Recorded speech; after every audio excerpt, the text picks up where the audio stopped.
اعوذ باللہ من الشیطان الرجیم بسم اللہ الرحمن الرحیم السلام علیکم ورحمۃ اللہ وبرکاتہ۔ ناظرین اکرام، ہم حضرت ادریس علیہ السلام کے بارے میں گفتگو کر رہے تھے اور گزشتہ گفتگو میں ہم نے یہ عرض کیا کہ بہت ساری ایسی چیزیں کہ جن کی بنیاد حضرت ادریس علیہ السلام نے رکھی اور ان کے زندگی میں پیش آنے والے حالات اور ان کی خصوصیات اور ان کی ذمہ داریوں کے بارے میں گفتگو کی۔ ناظرین اکرام، حضرت ادریس علیہ السلام نے ایک دن یہ خواہش کی کہ اللہ تبارک و تعالی آج مجھے یہ بتائے کہ اس کی عبادت کا حق کس طرح سے ادا کیا جاتا۔ تو حضرت ادریس نے اپنی قوم میں سے 1000 لوگوں میں سے 100 لوگوں کا انتخاب کیا، ان 100 لوگوں میں سے 10 لوگوں کا انتخاب کیا اور ان 10 میں سے بھی 7 لوگوں کو منتخب فرمایا اور پھر انہیں کہا کہ ہم خدا کی بارگاہ میں یہ دعا کریں گے۔ جب سب لوگ اکٹھے ہوئے تو سب لوگوں نے زمین پر ہاتھ رکھے اور زمین پر ہاتھ رکھنے کے بعد پروردگار عالم سے یہ دعا کی، پروردگارا مجھے بتا کہ تیری عبادت کا حق کس طرح سے ادا کیا جا سکتا ہے۔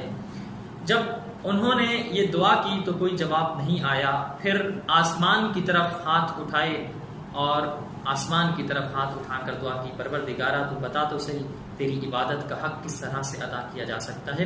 تو اس وقت روایت کہتی ہے کہ پھر حضرت ادریس کی دعا کو قبول کیا گیا اور وحی کے ذریعے ان کی دعا کا جواب دیا گیا کہ کس طرح سے پروردگار کی عبادت کا حق ادا کیا جا سکتا ہے۔ اور اس لیے روایات کہتی ہیں کہ حضرت ادریس علیہ السلام نے اتنی عبادت کی خداوند عالم کی، حضرت ادریس خدا کی اتنی عبادت کیا کرتے تھے کہ فرشتے بھی حضرت ادریس کی عبادت کو دیکھ کر حیران ہو گئے۔ اور روایات کہتی ہیں کہ فرشتے آسمان سے حضرت ادریس کی زیارت کرنے کے لیے آیا کرتے تھے۔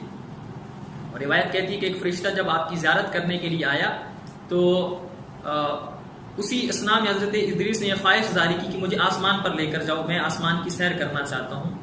یہاں بڑا قابل توجہ اور دلچسپ نکتہ ہے اس بات میں کہ جب اس نے حضرت ادریس نے خواہش ظاہر کی تو فرشتہ خداوند عالم کی اذن سے جب حضرت ادریس کو لے کر جاتا ہے اور آپ چوتھے آسمان پر پہنچتے ہیں تو رستے میں جناب اسرائیل سے ملاقات ہوتی ہے۔ حضرت ادریس نے جب اسرائیل کو دیکھا تو اس کے بعد سلام کے بعد جب بات ہوئی تو جناب اسرائیل بڑے حیران ہوئے۔ حضرت ادریس نے حیرانگی کی وجہ پوچھی کہ آپ کس وجہ سے حیران ہو رہے ہیں، تو جناب اسرائیل نے جواب دیا کہ مجھے خداوند عالم کے حکم سے اس وقت آپ کی روح کو چوتھے آسمان پر قبض کرنا تھا اور آپ تو زمین پر موجود تھے، میں اس لیے حیران ہوں، اور جب میں نے آپ کو دیکھا کہ آپ اس وقت چوتھے آسمان پر موجود ہیں تو پھر اس وجہ سے میری حیرانگی میں اضافہ ہو گیا۔ دیکھیں ناظرین، جب انسان کی موت کا وقت آتا ہے تو انسان خود موت کی طرف خود چلتا ہوا چلا جاتا ہے، اس لیے کہ روایات کہتی ہیں اور قرآن کی آیات بھی گواہ ہیں کہ انسان موت سے نہیں بھاگ سکتا۔ انسان جتنا بھی دور بھاگے موت اس کو آ لے گی۔ اینما تکونوا یدرککم الموت ولو کنتم فی بروج مشیدہ۔ آیت کیا کہتی ہے کہ تم کہیں بھی چلے جاؤ، چاہے تم کسی قلعے میں چھپ جاؤ، کہیں بھی چھپو گے موت تمہیں آ لے گی۔ اور روایت کہتی ہے کہ پھر اس وقت حضرت ادریس کی روح کو قبض کیا گیا، اور روایت ایک دوسری بھی موجود ہے کہ دوبارہ سے پھر آپ کو زندگی عطا کی گئی خدا کی طرف سے، اور پھر اس وقت ابھی بھی چوتھے آسمان پر آپ زندہ موجود ہیں، کبھی جنت کی نعمتوں سے استفادہ کرتے ہیں اور کبھی عبادت خداوندی انجام دیتے ہیں۔ حضرت ادریس کے آسمان پر اٹھا لیے جانے کے بعد اب واقعہ کچھ اس طرح سے، چونکہ میں یہ سابقہ عرض کر چکا کہ بت پرستی کا آغاز ہو چکا تھا، تو حضرت ادریس کے جانے کے بعد ان کا ایک دوست، بہت ہی قریبی دوست تھا، وہ بہت غمگین ہوا آپ کے جانے کے بعد۔ وہ اسی پریشانی کے اثنا میں تھا کہ شیطان اس کے پاس آتا ہے اور پوچھتا ہے تمہاری پریشانی کی وجہ کیا ہے؟ کہا وجہ یہ ہے کہ میرا دوست ادریس چلا گیا، اس وجہ سے میں بہت پریشان ہوں۔ تو کہا پریشانی کی کوئی بات نہیں ہے، میں تمہیں ایک طریقہ بتایا دیتا ہوں کہ تم حضرت ادریس کا ایک بت بناؤ، جب تمہارا دل چاہے تم اس بت کو دیکھ لینا، لیکن اس کو چھپا کر رکھنا ہے، کسی کو بتانا نہیں۔ کہا ٹھیک ہے۔ اب وہ شخص جو حضرت ادریس کا دوست تھا اس نے بنایا اور کافی عرصہ گزرنے کے بعد وہ مر جاتا ہے۔ اب اس چیز کا استفادہ کیا، اس سے فائدہ اٹھایا شیطان نے کہ جو اس کی اولاد تھی اس کو تو نہیں معلوم تھا، اس کی اولاد کو بتایا کہ تمہارا جو باپ تھا وہ اس کی پرستش کیا کرتا تھا، وہ اس کی عبادت کیا کرتا تھا، اور پھر اس طرح سے ان کی اولاد میں حضرت ادریس کے بت کی بھی بت پرستی شروع ہو گئی اور وہ بت کی عبادت کرنا شروع کر دی. اور پھر روایت کہتی ہیں کہ ہر قبیلے میں ایک ایک جو ہے وہ بت رکھا ہوا تھا. پھر بات یہاں تک رکی نہیں. حضرت ادریس کے 5 جو اصحاب میں سے تھے، آپ کے قریبی دوست تھے، ان کی بھی جب وفات ہو جاتی ہے تو ان کی اولاد بھی شیطان کے کہنے پر ان کی بتوں کو بنانا شروع کر دیتی ہے. ان سب کے اسٹیچو بنا دیتے ہیں، ان کے بت بنا دیے جاتے ہیں، اور پھر آہستہ آہستہ وہ بت پرستی میں تبدیل ہو جاتی ہے اور پھر بتوں کی عبادت شروع ہو جاتی ہے. آپ کے جو 5 قریبی دوست تھے جن کے نام روایت نے ذکر کیے ہیں، ان میں سے ایک کا نام ود، دوسرے کا نام سوا، تیسرے کا نام یغوس، چوتھے کا نام یعوق اور 5ویں کا نام نصر تھا. یہ در حقیقت آپ کے اصحاب کے نام تھے. بعد میں جب ان کے بت بنا دیے گئے تو پھر ان بتوں کے یہ نام رکھ کر اور پھر اس طرح سے یہ بت پرستی کا سلسلہ چلتا ہے. اب سوال یہ ہے یہاں یہ بت ہمیں عرب میں بھی ملتے ہیں، جب بعد میں قبیلہ عرب کے اندر بھی انہی بتوں کی پوجا کی جاتی ہے اور پھر ان بتوں کے نام بھی یہی بتائے جاتے ہیں. اس کی وجہ یہ ہے کہ جب طوفان نوح آیا تو یہ سارے کے سارے بت پانی میں بہہ گئے. پھر طوفان نوح کے بعد شیطان نے ان بتوں کو تلاش کیا اور تلاش کرنے کے بعد پھر ان کی اولاد کے پاس گیا اور ان بتوں کو تقسیم کر دیا اور کہا کہ تمہارے آبا و اجداد انہی بتوں کی عبادت کرتے تھے، انہی کو پوجا کرتے تھے، یہی زندگی دیتے ہیں، یہی موت دیتے ہیں، یہی بارش برساتے ہیں، سارے امور یہی انجام دیتے ہیں، وہ اسی کی عبادت کرتے تھے. اگر تمہیں بھی زندگی میں کامیابی چاہیے تو ان کی عبادت کرو. پھر اس نے تمام قبیلوں کے اندر بتوں کو تقسیم کر دیا. سب سے پہلے اس نے قبیلہ بنی کلاب کو ود کا جو بت ہے وہ دے دیا اور کہا تمہارے آبا و اجداد اسی کی عبادت کیا کرتے تھے. پھر دوسرا بت جو سوا والا بت تھا اس کو قبیلہ بنی ہزیل اس کو عنایت کر دیا اور کہا کہ تمہارے آبا و اجداد اس کی عبادت کیا کرتے تھے.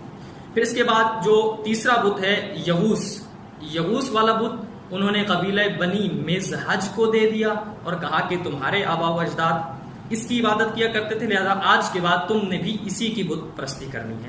اور چوتھا جو بت تھا یعوق اس کو بنی خزاعہ کے حوالے کر دیا اور 5واں جو نصر تھا اس کو بنی حمیر کے حوالے کر دیا. تو اس طرح سے وہ جو 5 اصحاب تھے ان کے نام سے بت بنے اور پھر مختلف قوموں میں تقسیم ہو گئے اور پھر اس طرح سے بت پرستی کا جو ہے وہ ایک سلسلہ چل پڑا اور پھر ہر ایک قبیلہ اپنے الگ بت کے نام سے، اپنے الگ خدا کے نام سے اس کو پوجا کرتا تھا اور اس سے دعائیں کیا کرتا تھا اور اس کی عبادت کیا کرتا تھا. ناظرین یہاں توجہ طلب بات یہ ہے کہ دیکھیں حضرت ادریس آسمان پر اٹھائے گئے، ان کی قوم بت پرستی کی طرف چلی. یعنی جب بھی نبی کسی قوم کی نظروں سے اوجھل ہوتا تھا تو وہ اس بات کا فائدہ اٹھا کر شیطان جو ہے اس کی قوم کو گمراہ کر دیتا تھا. اب انشاءاللہ حضرت موسیٰ کے واقعے میں بھی عرض کریں گے. حضرت موسیٰ 40 دنوں کے لیے قوم سے اوجھل ہوئے، انہوں نے گوسالہ پرستی شروع کر دی. حضرت ادریس آسمان پر جاتے ہیں، انہوں نے بت پرستی شروع کر دی. یعنی شیطان حضرین کرام جب بھی، یعنی آپ یہ دیکھیں کہ جب بھی کبھی اکیلے بیٹھے ہوں پھر شیطان آتا ہے انسان کو اس کے اعمال کو خوشنما بناتا ہے. کبھی کہتا ہے فلاں کی غیبت کرو، کون سا وہ تمہارے سامنے باتیں شروع کر دو. یہ در حقیقت شیطان کی چال ہوتی ہے. کبھی غیبت پہ اکساتا ہے، کبھی جھوٹ بولنے پہ اکساتا ہے. یہ شیطان کبھی بھی انسان کا دوست نہیں ہو سکتا، اس لیے کہ قرآن کا یہ فیصلہ ہے کہ شیطان تمہارا کھلا دشمن ہے. تو ہمیں اس بات سے آگاہ رہنا چاہیے اور خدا سے یہ دعا بھی کرنی چاہیے کہ خداوند عالم ہمیں اس کے شر سے بچائے. اور پھر اس طرح سے حضرت ادریس کے جانے کے بعد انہوں نے اپنی زندگی میں اپنے بیٹے متوشلق کو اپنا جانشین بنایا اور پھر متوشلق کے بعد اس کا بیٹا لمک اور پھر لمک کے بعد ان کے بیٹے حضرت نوح علیہ السلام. یعنی حضرت ادریس کے درمیان 2 پشتوں کے واسطے سے پھر حضرت نوح علیہ السلام نبی بنے. درمیان میں یہ جو 2 جانشین بنے یہ اپنی زندگی میں ذمہ داری تو ادا کرتے رہے، اگرچہ نبی نہیں تھے لیکن اس ذمہ داری کو بخوبی انجام دیتے رہے. اور یہ وہ سلسلہ جن کو میں ابھی عرض کر رہا ہوں حضرت آدم سے لے کر اور اب تک، یہ وہ سلسلہ ہے کہ جس سلسلے میں کوئی ایک بھی بت پرست نہیں تھا، کوئی ایک بھی گناہ گار نہیں تھا. کیوں؟ اس لیے کہ اسی سلسلے کے ذریعے نور محمدی صلی اللہ علیہ وآلہ وسلم یہ جا رہا تھا. یہ پاک سربے تھی اور پاک رحم تھے کہ جن میں یہ جو نور ہے وہ یہ چلتا رہا. انشاءاللہ ہمارا یہ سلسلے گفتگو جاری رہے گا، انشاءاللہ ہمارے ساتھ رہیے گا. السلام